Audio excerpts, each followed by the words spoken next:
जय हिंद साथियों, नमस्कार, आदाब। आज के वीडियो में आपसे बात होने वाली है साहित्य की दो विधाओं पर होने वाले एक दिवसीय राष्ट्रीय वेबिनार के संदर्भ में। जी हाँ, एक दिवसीय राष्ट्रीय सेमिनार होगी साहित्य की दो विधाओं को लेकर और दो बेहतरीन वक्ताओं को लेकर। एक वरिष्ठ साहित्यकार एवं शिक्षाविद एवं दूसरे युवा पीढ़ी में एक दीपक की तरह प्रज्वलित होने वाले चंदन पांडे जी, जिन्हें ज्ञानपीठ नवलेखन पुरस्कार से भी सम्मानित किया गया है। किस साहित्य की दो विधाओं पर होने वाला है वेबिनार, क्या है उसकी तारीख और कैसे हो सकते हैं प्रतिभागी और क्या विषय है, और साहित्य का एक ऐसा विषय इसमें शामिल किया गया या कहीं कि साहित्य का एक ऐसा दृष्टिकोण इसमें शामिल किया गया है जिसके माध्यम से साहित्य की दोनों विधाओं पर बात होने वाली है, जो कि बहुत इंटरेस्टिंग है। और साहित्य का ये दृष्टिकोण आपको उस जापान के हाइकू साहित्य के करीब ले जाएगा जो हमें मुक्तिबोध के फैंटेसी से जोड़ता हुआ मिलता है। तो अन्य सभी जानकारियां वीडियो के आगे आपको 3-4 मिनटों में दी जाएंगी। उससे पहले एक रिक्वेस्ट कि अच्छा लगने के बाद कमेंट, लाइक और शेयर ज़रूर करें। और नए व्यूअर हैं और चैनल पर मेरी वीडियो अच्छे लगते हैं यदि आपको या अच्छे लगने वाले होंगे तो सब्सक्राइब और बेल आइकन ज़रूर दबाएं। कुछ समय के बाद अनसब्सक्राइब भी कर सकते हैं आप यदि आपको मेरे वीडियोस अच्छे ना लगें। तो शुरू करते हैं वीडियो। पुनः आपको नमस्कार। हालत ठीक ठाक है, बारिश का मौसम है, तकनीक का अभाव है, लेकिन इस तकनीक और पेंडेमिक के दौर में आपका ज्ञान किस प्रकार बाधित हो सकता है या किस प्रकार विकसित हो सकता है, उसी क्रम में एक और वेबिनार आपके समक्ष होने वाला है जो कि हिंदी विभाग के द्वारा आयोजित हो रहा है। बिलविंद वुमेन कॉलेज नाम मैंने भी पहली बार सुना और शायद आप भी पहली बार सुन रहे हैं। बेंगलोर में स्थित है ये कॉलेज, और जैसे ही बेंगलोर का नाम याद आता है हमको तकनीक याद आती है, टेक्नोलॉजी याद आती है, और वहाँ साहित्य की बात करना और एक ऐसे साहित्य की विधा पर और साहित्य के ऐसे दृष्टिकोण पर, उस दृष्टिकोण का नाम है गप साहित्य। गल्फ भी बोलते हैं कुछ लोग, गप भी बोलते हैं। और जैसे ही मैं गप साहित्य की बात करता हूँ आपको स्वतः ही मुक्तिबोध या फिर अज्ञे की रचना याद आने लगती है, या फिर आपको इलाचंद जोशी या जैनेन्द्र जैसे वैसे मनोवैज्ञानिक चिंतक भी याद आने लगते हैं जो अपनी रचनाओं में अपने साहित्य की शैली के माध्यम से लोगों में मनोवैज्ञानिक चिंतन और क्या कहें कि दर्शन के उस दृष्टिकोण को विकसित करने की पूरी कोशिश कर रहे होते हैं, जो आज तक आप और मुझे समझने से परे ज़रूर है लेकिन सत्य भी है। तो साहित्य की दो विधाएं हैं, कहानी और उपन्यास, जिस पर होने वाली है गप के दृष्टिकोण से बातचीत और संवाद का कार्यक्रम।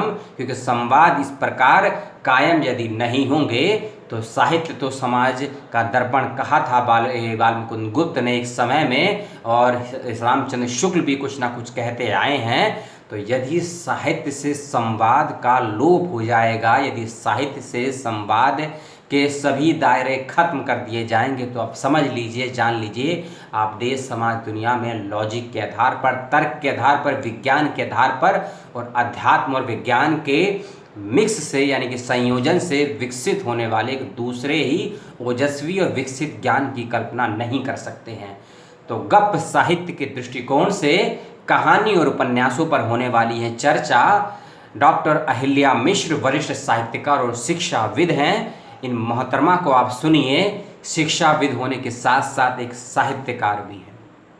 और जब एक शिक्षाविद यानी कि शिक्षा के दृष्टिकोण को साहित्य की विधाओं में देखने का या लिपिबद्ध करके उसको समाज में रखने का प्रयास करता है, तो क्या होता है उसका दृष्टिकोण और क्या उम्मीद करता है ऐसा साहित्यकार अपने पाठकों से, अपने श्रोताओं से, वह दृष्टिकोण आपको सुनने समझने को इस वेबिनार में प्राप्त होने वाला है, जो गप के दृष्टिकोण से कहानी और उपन्यास पर बात करने के लिए आयोजित करवाया जा रहा है। इसकी तारीख है 13 जून 2020 सुबह 10:30 बजे। 13 जून 2020 को होने वाला है, इसीलिए आपसे मेरी हाथ जोड़कर रिक्वेस्ट है, विषय बेहद अच्छा है, वक्ता उससे भी ज़्यादा अच्छे हैं और संस्थान ज़्यादा अच्छा है। क्योंकि जैसे ही हम साउथ में बात करते हैं, हमको ट्रिपल लैंग्वेज फॉर्मूला जो नई शिक्षा नीति आई है उसमें भी बहस का मुद्दा है, और साहित्य कहीं ना कहीं सीमित हो गया होता है, हम ऐसा मानते हैं। साउथ भारत में जाकर ऐसा नहीं है। तो उस भ्रम, उस मिथक को भी तोड़ने का प्रयास करता है ये वेबिनार। और इस वेबिनार के दूसरे वक्ता हैं, जैसा कि मैंने कहा, ज्ञानपीठ पुरस्कार से सम्मानित नवलेखन की श्रेणी में चंदन पांडे जी। जब एक कथाकार यानी कि जिसमें कहानी आते हैं, उपन्यास आते हैं और नाटक आते हैं, कुछ लोग इसमें और रचनाओं को भी, लेकिन मुँह से 3 उसमें विधाएं आती हैं, कहानी, नाटक, उपन्यास। जब एक कथाकार एक गप के दृष्टिकोण से बातचीत करता है और रखता है, और जब वह कथाकार आपकी या मेरी एज का होता है, तो उसका दृष्टिकोण एक 70 वर्षीय वरिष्ठ व्यक्ति का दृष्टिकोण और एक 40 से लेकर 45 वर्ष के युवा का दृष्टिकोण क्या होता है, किसी साहित्य और साहित्य के दृष्टिकोण के आधार पर अपनी बात को प्रस्तुत करने का, वह सभी जानने, सुनने, समझने का अवसर आपको हिंदी विभाग के द्वारा आयोजित इस वेबिनार में प्राप्त होने वाला है। इस कोविड के दौर में कई लोग ऐसे करते हैं, लेकिन जब कोविड का दौर चल रहा है, उस समय आपको समझना होगा, एक साहित्यकार, एक शिक्षाविद, एक कथाकार, एक आलोचक और एक ऊंचे पदों पर बैठे हुए शिक्षण संस्थानों में बैठे हुए व्यक्ति और कलम के माध्यम से अपने समाज को देखने और प्रस्तुत करने वाले लेखक क्या समझते हैं, क्या सोचते हैं, इसको जानना बेहद ज़रूरी है। तो वीडियो हो गया है समाप्त। ज़रूरी बातें डिस्क्रिप्शन बॉक्स में दे दी गई हैं और बहुत ज़रूरी बातें वीडियो में बतला दी गई हैं।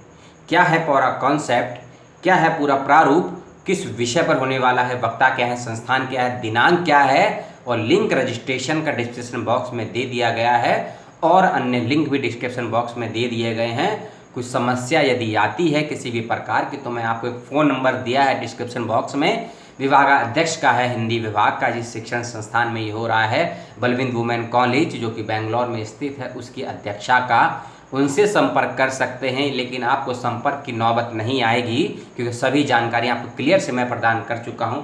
उसके बाद कोई समस्या आती है, पहले आप मुझसे संपर्क करें, उसके बाद आप विभागाध्यक्ष को परेशान करें या समस्याओं के समाधान के लिए उन्हें कॉल करें। धन्यवाद। जय हिंद, जय भारत। वीडियो शेयर करें, अच्छा लगा हो तो लाइक और कमेंट ज़रूर करें। आपके कमेंट मुझे नए वीडियो में सुधार की गुंजाइश का मौका देते हैं, अवसर प्रदान करते हैं। उन सभी दर्शकों का शुक्रिया जो वीडियो पर कमेंट करते हैं।